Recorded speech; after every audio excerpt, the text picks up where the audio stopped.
Hi, anyone and everyone. This is Kim, the Humble Hermit from Come As You Are Oracle. I am going to do the Tarot Collective for today. Today is Thursday. It is July 16th, 2026. You may follow me on the Talk the Tube, my blog, or not. Totally up to you. Please take what resonates, leave what doesn't. If it doesn't fit, don't make it fit. If some of it fits, God's kiss. We love that for you. Whatever doesn't, leave it on the table for somebody else. You don't need to take energy that wasn't meant for you, okay? I got nuts and stuff between my teeth. It's gonna drive me nuts. We got the Straight Talking Tarot by Hattie Thorne. You can find this at hattiethorne.com. You can find it in her Etsy shop. Oh, it fell off on its own. I only badgered it with my tongue like 5 million times. I hope everybody had a wonderful Thursday. Very hot in the warehouse. Very, very hot in the warehouse.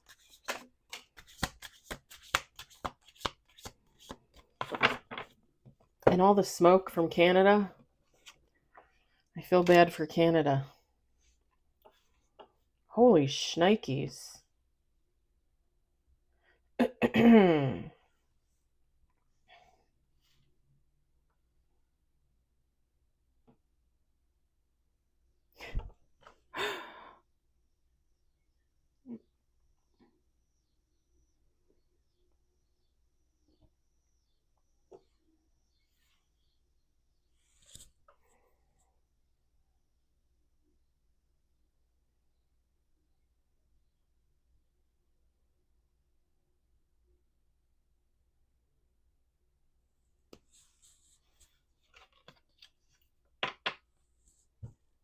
Okay, give me a second. I'm a little in shock. These are 6 cards, okay? We're going to do 2 more shuffles.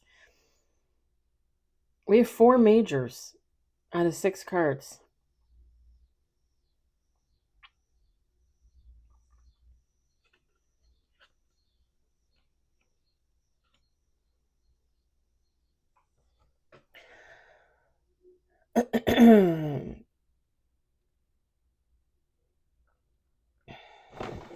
Sorry, that's my elbow in the table.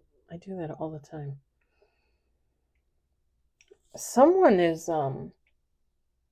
before I continue with the shuffling, just to kind of put it out there a little bit cuz I don't want to forget.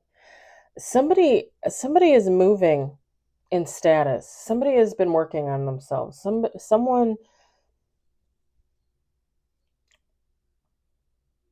Someone that was once a king of cups has now elevated to an emperor. And let me just say this.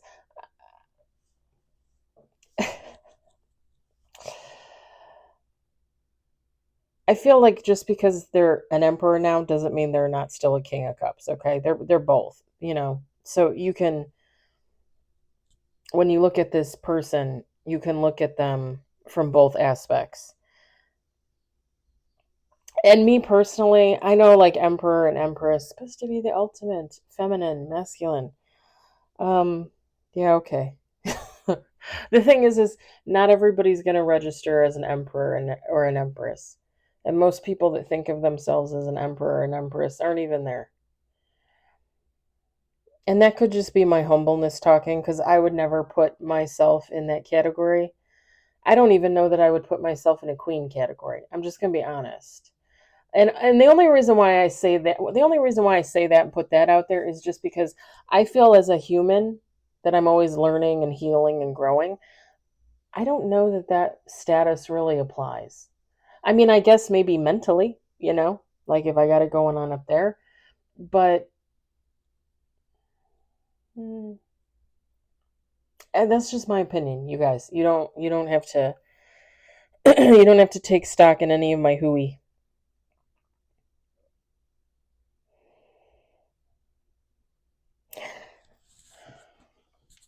This is I don't like if it feels like somebody manifested for this. It feels like this is part of someone's karma, them working from King of Cups to Emperor status. Ending a cycle, beginning a cycle.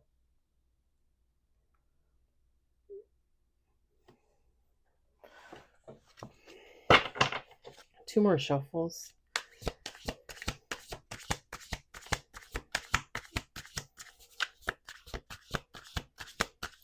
It feels like, and don't laugh at me when I say this, but it feels like this emperor has been hiding it. So if they've been working on themselves, people might not necessarily know it. Like they might just look like the same old dude that they always were. I don't know why I said old dude. Could be a young dude. It doesn't matter. Could be effeminate. Take how it resonates. But it seems like they've been hiding their growth. I don't know why they're hiding their growth.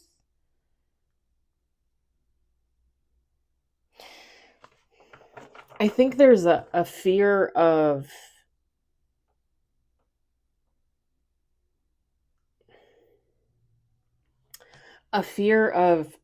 looking like they're too good for maybe a certain group, a friend group, a community, family, whatever. I don't really look at it like that. I don't give a shit if you consider yourself an emperor and empress. I don't think you're any better than me or anybody else. Just because I don't put myself in that category doesn't mean that you can put yourself in there and then think you're better than me. Do you know what I'm saying? I just don't put a lot of stock in that kind of stuff. And I guess that's just because as a human, I've never really put a lot of stock in like popularity, labels, stuff like that.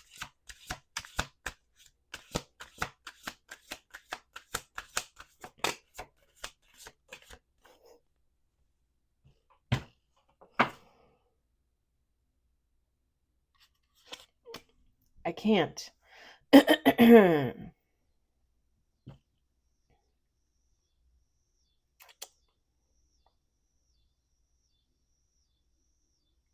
can't even. I can't even. You all.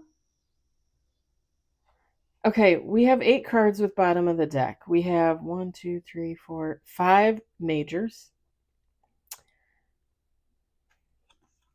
Bottom of the deck, and I'm going to show you first because then you're going to see what I'm saying. So we've got a Queen of Wands and we've got Home Sweet Home, which is the 4 of Wands. It says Home Sweet Home at the bottom. Okay, I'm going to set those cards aside.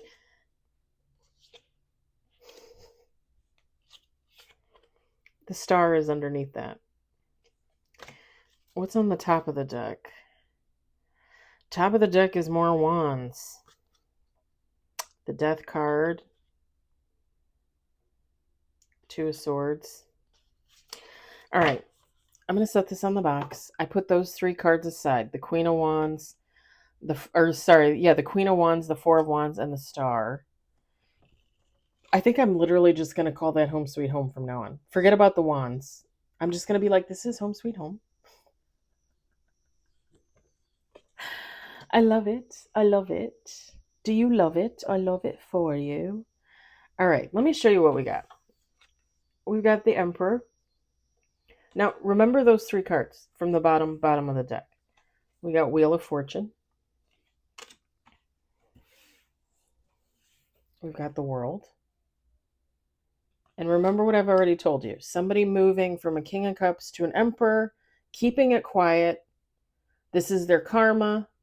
They're putting an end to one cycle, beginning a new cycle, right? I think I already said this, but King of Cups. We've got the Moon.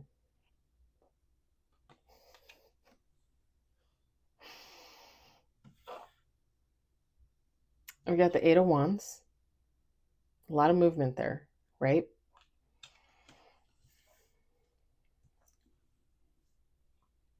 We've got the Empress. And bottom of the deck is the Page of Swords. Page of Swords. The page is like information, right? Like they carry information.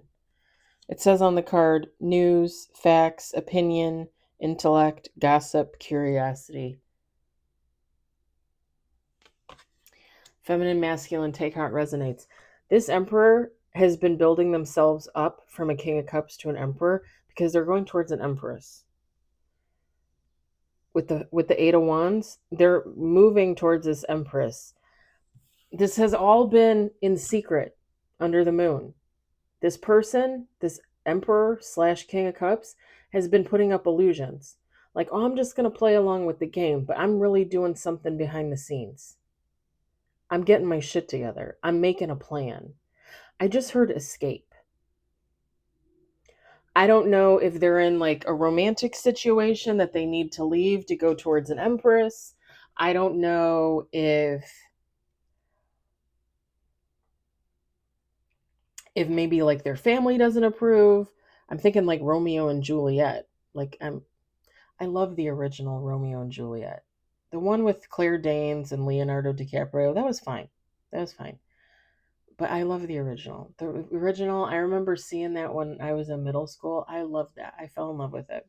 We had to get special permission to go see it at the theater. Our English teacher, um, Mrs. Keddenrip, Mrs. Neddenrip, I can't remember her name. She was a wonderful lady, older lady. She had cancer, had cancer and beat it. And she was kind of funny because she would always wear a lot of makeup. Like, she would always wear a lot of makeup, but she really was a sweetheart. Anyway, we had to get permission to go see it at the theater. They were going to play it for us. The thing was, is it has nudity in it. So they weren't gonna block out the nudity. They're like, we need permission for all these kids. And my mom's like, oh yeah, go see Romeo and Juliet. She's like, it's one of my favorite movies. So my mom signed my permission slip, and I went and I watched it, and I loved it. I loved it. It's probably one of the things that actually made me fall in love with romance. Because it was after then that I started to read. I became an avid reader. And one day I was at home on a day off, the weekend, something like that. And my mom, I would lay in my parents' bed and watch TV on their little black and white screen, like a little 13-inch Toshiba, I think. And um, it originally was black and white. She ended up replacing it with a colored one like a few years later. And it had the ears, the bunny ears. And it was sitting on her nightstand drawer, like her nightstand. And if you went into her nightstand drawer, she always had a lot of junk in there, but she had her romance novels, her Silhouette, Harlequin romance novels. So one day I just pulled one out and I started reading it. And that was it. I read every book I could find in that nightstand. I actually went to her and I said, do you have any more romance books? And she goes, what? And I said, well, I read all the ones in your nightstand. She goes, you did? She's like, I don't know if you should be reading those. I was like, I'm like 10. What's the big deal? I, I don't know. I might have been 12. I might have like somewhere between like 10 and 12 maybe. But yeah, I was reading romance novels. I kid you not, from that age on until I married the husband because I got totally distracted with the ex-husband, but my husband at the time. Um, when I was still in school, when I was in middle school, high school, I was spending all of my allowance, my Christmas money, my birthday money, all of my money on books. When I tell you I probably had like 2,000 books, hardcover, paperback, trade back. Yeah, I had tons of books. When the ex-husband and I got separated and divorced, I knew I couldn't take them with me. I ended up donating them, all of them. Oh, it broke my heart. I mean, I kept a few of my like absolute favorites. And not just romance either. By then I was reading all kinds of stuff. Dean Koontz, Stephen King, history type stuff, American history, Native American history. I was always interested in because my grandmother, full-blooded Native American, and I don't like referring to it as American. She was Native or Indian. That's how I like to refer to her as. I don't know that that's politically correct. I don't really know. I don't really care that that's politically correct. She wasn't American. This wasn't America. Her family, you know what I mean? Her family was born here. They called it something else. Anywho, yeah, I heard Romeo and Juliet. 5-minute side story because I heard the words Romeo and Juliet. This Emperor King of Cups has been hiding themselves. I just heard shielding themselves.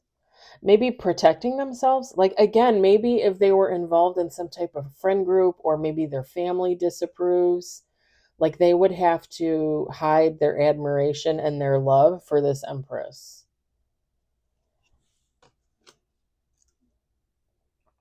And I think it's funny because this Empress, the Empress is a Queen of Wands. She's home sweet home to this Emperor.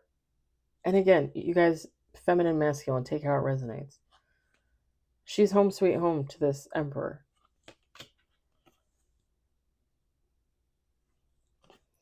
Hope, trust, clarity, peace, grace, heal, faith, and renew. Just breathe. I think the two of them coming together, they're going to be each other's peace. This is giving divine connection. This really is.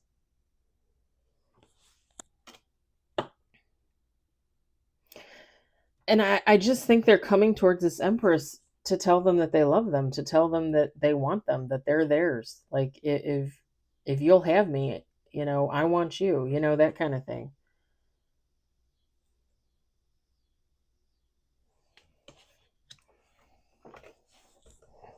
And I'm not even getting like, because again, the Empress is the Queen of Wands, right? So at one point, they weren't an Empress, they were a Queen of Wands. At some point, they were probably less than that, right? I'm not getting that the Emperor felt like he had to elevate because the Empress was like, oh, I only deal with emperors. I think it was self imposed. I think it was a King of Cups that just felt like he wasn't good enough, but not in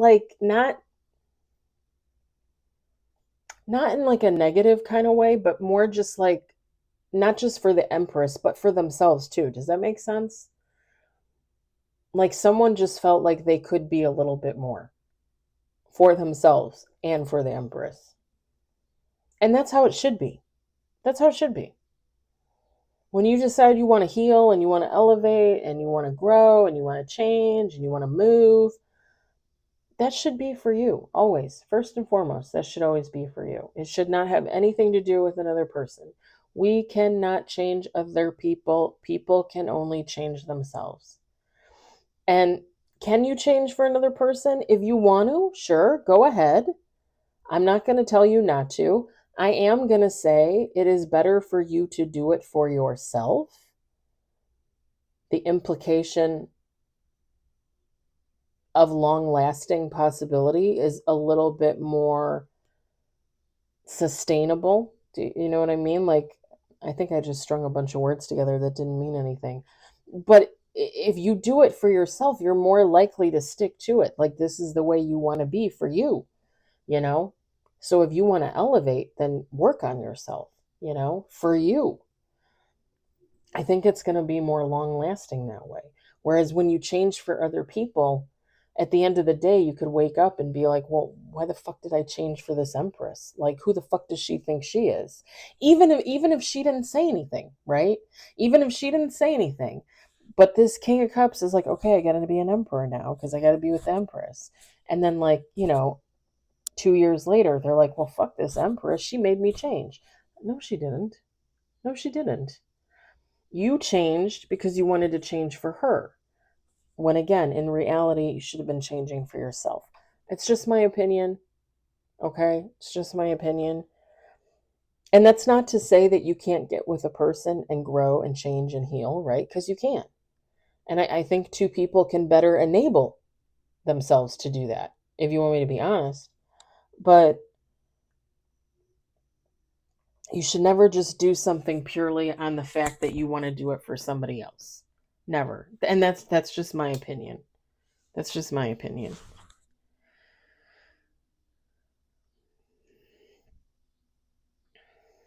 Let me show you.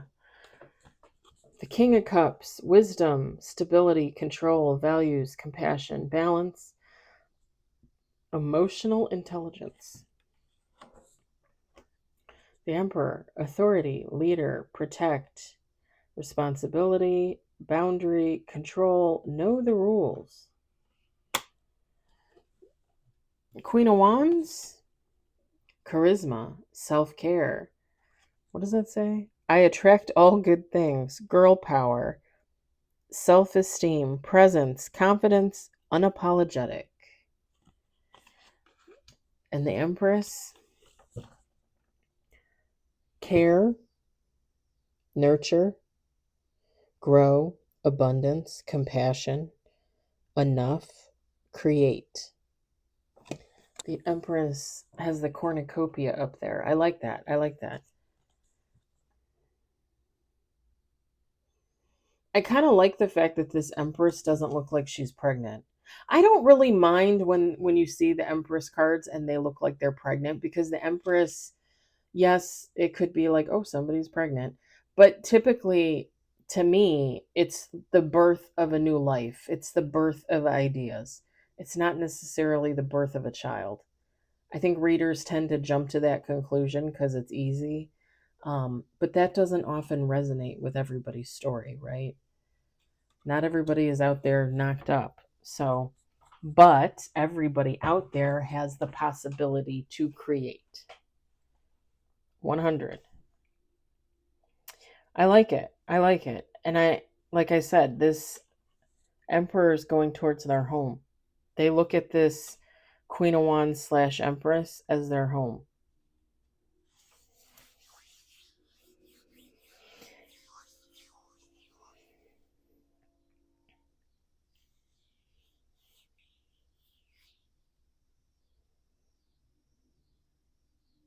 They're going to offset each other a little bit too. When you look at the King of Cups and the Queen of Wands, I feel like that best represents their individual personalities. They're going to offset each other, because the Queen of Wands is a little more flashy, whereas the King of Cups is more internal, smart, intelligent, emotionally, mentally, right? In control, balanced. So I like that.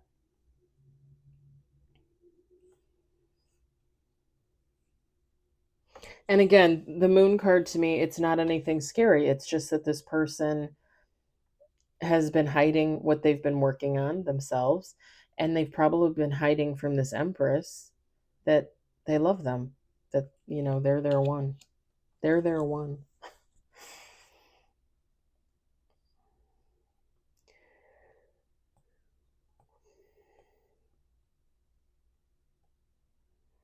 I don't know why I'm picturing, was it Scout from It's a Wonderful Life? The little girl, what was her name? Scout? What was her name? I forgot.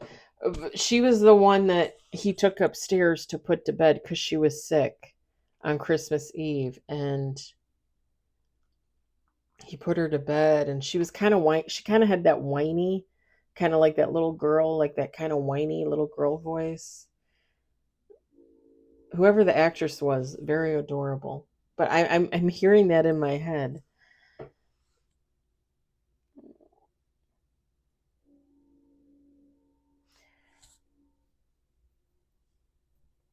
I'm also picturing Clarence the angel from that movie. Take how it resonates. Maybe you like the movie. Maybe this couple is going to watch this movie and it's going to be like their favorite movie. I don't know. There's something about that movie. I don't even think I watched it all the way through this past holiday. I think I kept putting it on and I kept falling asleep. I'm going to leave it there. I don't want to mess around with it anymore, and I'm not really seeing anything else. So I'm going to leave it there. I hope it resonates. I hope you enjoyed it. I hope, if anything, you were entertained. I hope you all have a fabulous Thursday, and I will talk to you later. Bye.